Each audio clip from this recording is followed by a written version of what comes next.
kerana kita ingin mengenakan hukuman kepada mereka yang melanggar bahasa.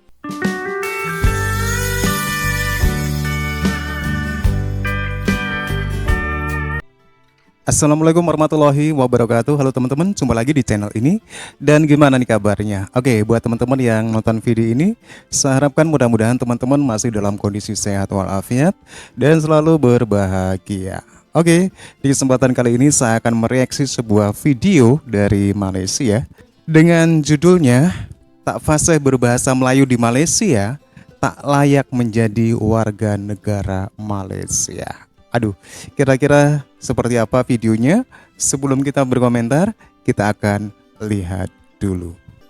Saya beri tempoh percubaan selama 6 bulan. Sila cuba fasih bahasa Melayu. Jika tidak, warga negara anda akan dilucutkan. Jika tidak fasih bahasa Melayu, maka tidak layak menjadi warga Malaysia. Tiada apa-apa hukuman dalam Akta Bahasa Kebangsaan 1963-67 kepada orang yang melanggar bahasa menyebabkan ramai rakyat Malaysia mengabaikan bahasa Melayu. Perkara ini disampaikan Profesor Madya Dr. Ramalingam Rajamanikam dalam Forum Evolusi Bahasa Melayu sebagai bahasa ibunda dan bahasa masyarakat majmuk. Bila kata memartabatkan bahasa kebangsaan, bukanlah kita kata jangan bercakap bahasa Inggeris, jangan bercakap bahasa Tamil, jangan bercakap bahasa Cina. Tapi lihatlah kepada kesesuaian, lihatlah pada konteksnya, lihatlah pada tempatnya. Itu sangat penting. Bukannya berbahasa, kita tidak boleh berbahasa Inggeris dalam urusan rasmi. Kita tidak boleh berbahasa Inggeris apabila kita dalam konteks bahasa kebangsaan. Itu akan menjejaskan kedudukan bahasa. Sebab kita dalam satu negara, kita sebagai warga negara, sebagai rakyat, kita ada tanggungjawab terhadap negara, terhadap bahasa. Maka bila kita lalai sebagai warga negara, kita bukanlah seorang warga negara yang baik. Malangnya ya puannya, kalau kita lihat dalam Akta Bahasa Kebangsaan, Akta Bahasa Akta Bahasa Kebangsaan itu menyatakan dengan jelas bahawa bahasa kebangsaan mesti digunakan dalam urusan rasmi sebagai bahasa parlimen, sebagai bahasa Dewan Undangan Negeri, sebagai bahasa penggubalan undang-undang. Namun, apabila tidak digunakan, apakah implikasinya? Akta Bahasa tidak memperuntukkan apa-apa penalti. Akta Bahasa tidak memperuntukkan apa-apa hukuman kepada mana-mana orang yang melanggar bahasa. Itu sebabnya antara hasrat kita meminda Akta Dewan Bahasa dan Pustaka. Kerana kita ingin mengenakan hukuman kepada mereka yang melanggar bahasa. Kita jangan lihat dari kacamata yang lebih sempit. Oh, Ramalingam tidak berbahasa Melayu, akhirnya ranap satu negara. Nampak macam mudah. Seorang itu yang membentuk keluarga. Keluarga itu yang membentuk masyarakat. Masyarakat itu yang membentuk bangsa. Oke teman-teman ya, memang di Malaysia itu terutama non-Melayu itu masih banyak banget yang tidak fasih bahasa Melayu. Ada juga yang orang Melayu sendiri yang terkadang justru malah ikut-ikutan nggak fasih. Kenapa demikian? Karena dipengaruhi ataupun tercampur dengan bahasa Inggris. Itulah keadaan kondisi bahasa di Malaysia. Itu yang membentuk negara. Maka di situ bukankah saya merupakan penyumbang asas yang menjadi akar kepada masalah tersebut. Itu yang pertama. Kedua, bayangkan kalau saya ini ialah pemimpin di sebuah institusi. Saya inilah ahli politik. Saya ini menerajui mana-mana institusi. Jadi kalau saya tidak ada jati diri bahasa kebangsaan, saya tidak ada semangat, jadi apa akan jadi? Sebab tentunya bahasa kita itu akan kita dapat seolah-olah melepaskan batuk di tangga. Ini masalah kita sebenarnya.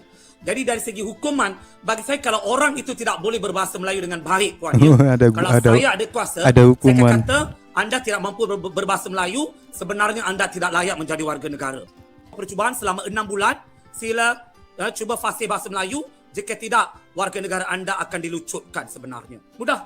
Cuba bagi tempoh peralihan begini, semua orang akan belajar bahasa Melayu. Ini usulan semua orang profesor. akan bahasa Melayu.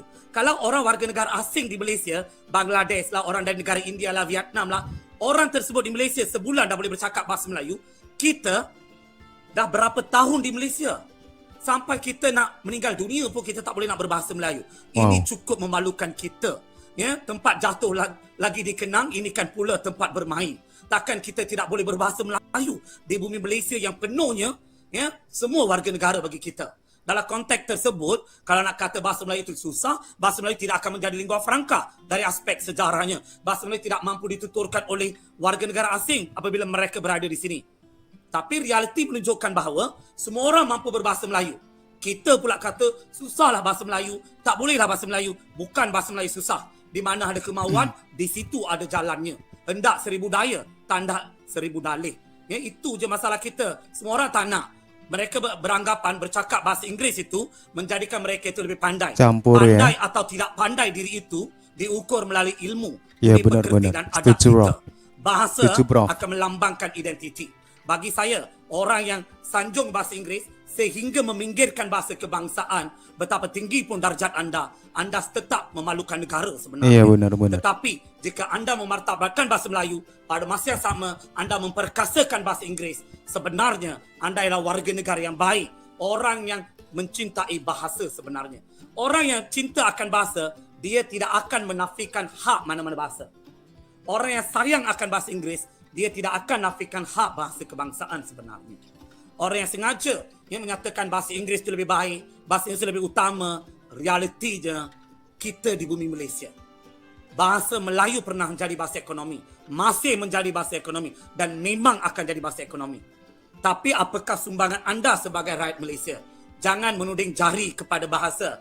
Tunjukkanlah sumbangan anda kepada bahasa itu apa sebelum mempertikaikan kewibawaan bahasa Semangat kebangsaan. banget. Mempertikaikan kewibawaan bahasa kebangsaan itu sebenarnya anda mencabar perlembagaan persekutuan sebenarnya. Pencabaran perlembagaan persekutuan merupakan satu tindakan yang bertentangan dengan undang-undang.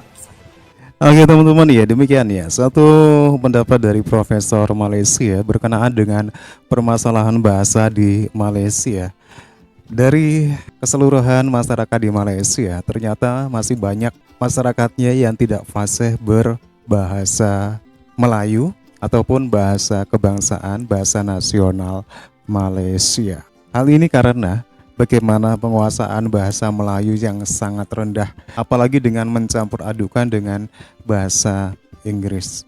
Seperti yang dikatakan oleh Profesor tadi ya, ada usulan di mana bagi mereka yang tidak fasih berbahasa Melayu, mereka tidak layak menjadi warga negara Malaysia. Sangat logis teman-teman ya, kalau kita jadi rakyat Malaysia sementara kita sendiri nggak bisa bahasa negaranya. Sulit untuk kita akan bisa berkomunikasi. Dan ini dialami oleh Malaysia dengan warganya yang masih banyak yang tidak fasih berbahasa Melayu. Lebih-lebih yang non-Melayu, Cina tidak bisa berbahasa Melayu.